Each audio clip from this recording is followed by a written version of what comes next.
the City Operations Officer for the City of Minneapolis.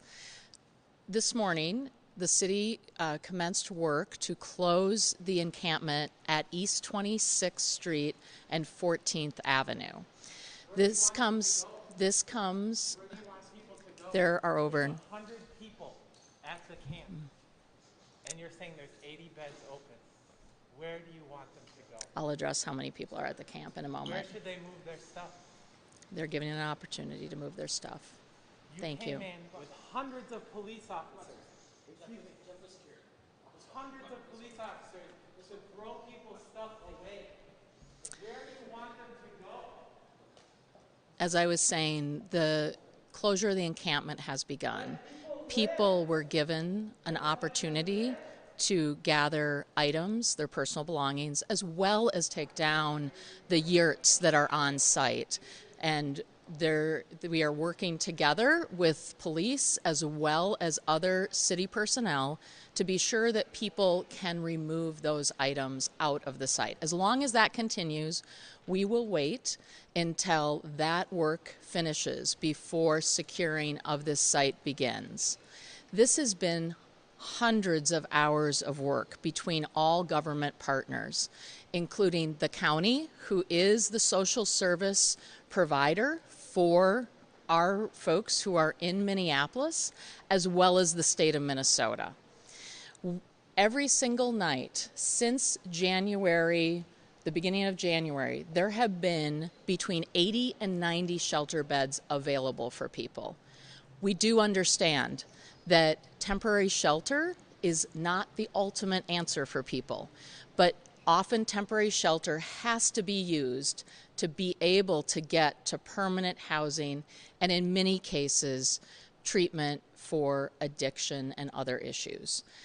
So I'm going to turn it over to Commissioner Barnett to talk a little bit about the health and safety issues at this particular encampment, and then we will be available for questions. Good morning. I'm Commissioner Todrick Barnett.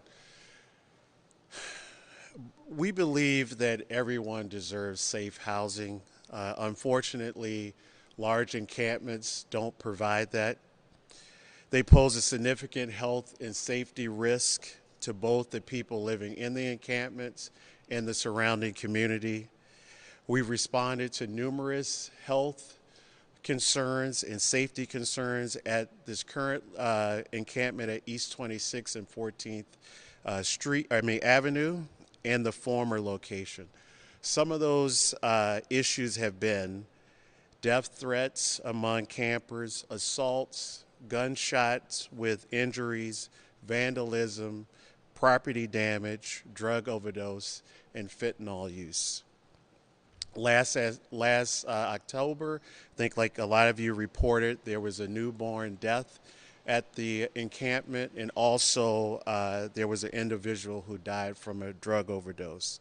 In December, a man was shot and killed, and last week, the Department of Health, their team had to respond to an outbreak of a stomach virus. And our health department continues to monitor the air quality at the encampment due to the campfires.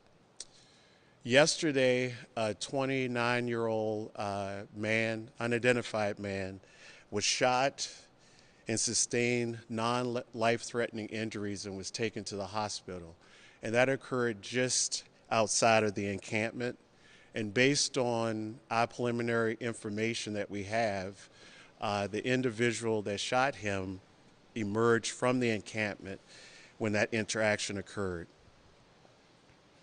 One of the things that I want to make clear is that we cannot ignore the public safety concerns at these large encampments or the health concerns associated with the large encampments. And I think it's important that we also realize that we're still in an opioid crisis at this time, and that there are things that go along with that, and we see that in some of the encampments here. The bottom line is that the closure had to happen because of health concerns and the safety concerns there. Like the COO, Margaret Anderson Keller, stated before, we continue to make services, social services available, and we work with local partners to continue to meet people where they are, to provide them the appropriate services. Thank you. And before we go to questions, over 130 people have been housed in either temporary or permanent housing under a contract with Helix Healthcare. That is something that the city put $1 million into. That was unprecedented for the city of Minneapolis. It is also in partnership with the county. As I mentioned, unlike other jurisdictions around the country, we have a devolved system of social services, which means the county has the responsibility to provide social services, not the city. And although we can do some things, we cannot do this without our partners, and that is what we continue to do. I also want to say that because of the imminent closure, which we noticed on the very first day that this encampment was established, we did place porta potties for sanitation and provided trash pickup as well to help relieve the pressure on both the encampment and the surrounding residents. Again, large encampments are not dignified housing, and we have a responsibility to make sure that people have been offered the services that are available through the city, county, and state. And we'll continue to do that work. We'll open it up for questions. To be clear, are there enough beds for every single person? So today, 3 people have exited the encampment so far who were living at the encampment. We believe that the number of people living at this encampment overnight at this time is under 25. We will know by the end of the day and have a more confirmed number. There have been 80 to 90 beds available every single night since the beginning of January. And that information comes directly from the dashboard of Hennepin County's outreach team. So what is stopping some of these folks from accepting one of these beds? So I think that there are a number of factors that go into people's calculation, whether they want to go into temporary shelter. I know providers have worked hard to make their shelters more safe and be more appealing to help people come into them. There was a time when maybe they weren't quite that way. And so part of this is getting people willing to often enter into some sort of addiction treatment program. And that's another thing we've been doing. We actually have been working actively with Red Lake Nation, and Red Lake Nation wants to build a permanent structure that would be a healing center, an opioid treatment center, and other addiction center. We have identified 2 pieces of land at least in the city's inventory of property that we are going to work to transfer to Red Lake Nation for that purpose, because we do understand that there are times cultural differences in how providers are providing their treatments. Are addicts allowed into these shelters if they do not want help, maybe not, recovery help? We have at least one low barrier shelter, and that is Avivo Village. And so it'd be good to talk to Avivo Village about their regulations, but my understanding is they are very open and welcoming to people at where they are in their journey. Is there space in Avivo Village for folks? There were an additional 20 beds added at the last point of the first camp closing, and I believe that those were not all used. What about, has there any indication they're going to set up somewhere else? I know as the first one was clearing, the second one was already being constructed. Is there a way to sort of get ahead of this? Because it seems as though they just sort of set up somewhere else. So this is, I don't think that we are going to necessarily be out of the work of providing the homeless response team and other teams, but we are actively trying to prevent large-scale encampments from forming. And so folks may know there are many encampments around the city. They are often very small, and they exist peacefully with their neighbors. When encampments become large, it becomes much more difficult. If you just don't mind for a second, I want to also note that I think one of the things that happens is we see things from all over the country. We see what's happening on the West Coast. And unlike places like Portland or Seattle or San Francisco, we have consistently had enough adult shelter beds available for people who want to go into them. And I think that that is something where our goal as a state, as a county, as a region, as a city, should be to get to that functional zero of unshelteredness. We have gotten there largely with veterans. I think we can get there with the rest of the population, but it's going to take that team effort. Are any of the beds non-sober? So I believe you have to go ask the providers, but my understanding is Avivo is a low barrier entry point, and that means people can come where they are and as they are. You said earlier that there are fewer than 25 people at this particular encampment. Do you have an estimate for the overall number of unhoused people in the city at this point in time? We'll have to get back to you on that. I don't have that right off the top of my head. It's my understanding that the city will get about 18 million in HUD money for homelessness. If that's correct, can you tell me how that money will be used? I'll have to get back to you on that one. How much has the city spent Yeah. between the two homeless, or clearing the two homeless encampments? Don't have an exact number at this point, but it's hundreds of hours of staff time, both in the outreach that goes on, the securing, trying to help provide safety to people. And so that is something that we will keep track of, but we don't have right now. Likely in the hundreds of thousands of Likely in the hundreds of thousands. Why did you guys stop this encampment before it started? You saw all these people going down there.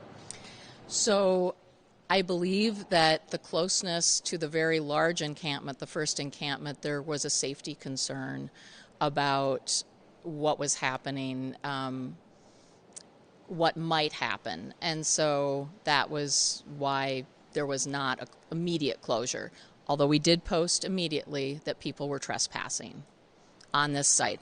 This site has been the site of a past encampment, and there are many people who were in it who have a no trespass order that they should not be violating. That will be the case again here. Is this one on private property? No, this is on city land. You said 80 to 90 beds. Can you kind of define, like, is it temporary, is it hard, Our major providers that the county works with, and therefore the city works with, are the Harbor Lights shelter, the Agate shelter, the Avivo shelter, and I believe there might be one more. So Sarah can help get that. And then I think getting the county also is aware there may be questions about the number of beds and other services today. Can you describe a bit more about, at this second location, the number of police calls and reports that are made at this Yep. second location? You know, we would have to get the 911 data for that. I don't have the exact number of calls that's been made to that location. Yeah, but one person was shot. Yesterday, if you're talking about what I mentioned earlier, yes, yesterday one person was shot outside of the encampment at East 26th Street. Non-life-threatening injuries, went to the hospital, and we have not arrested anyone yet. I will say we are making a presentation tomorrow to the Public Health and Safety Committee upon the request, and we hope to have more of the 911 data available. I know that the land is slotted for development of affordable housing. Can you talk a little bit about what that project is? Or We're going to have to get back to you on the development plans. Got time for one more question. Thank you. When these guys start migrating down to another land, are you guys going to stop them, or how is this going to happen? What are you guys going to do? I think that it is in the best interest to not have another large encampment form. And so we are working actively with partners to try to make sure that's not going to happen. They will be trespassing and be noticed as such. Is that why there's such a large perimeter this time around? It goes into use of the perimeter is best practice to be able to make sure that everyone in this situation is safe and has the space and time. The folks on the ground, our incident commander on the ground, has been allowing a small number of people to help encampment residents gather items, take down the yurts, and do those things. But from the standpoint, it's more a best practice to make sure that everyone can remain safe. Okay, thank you. Thank you.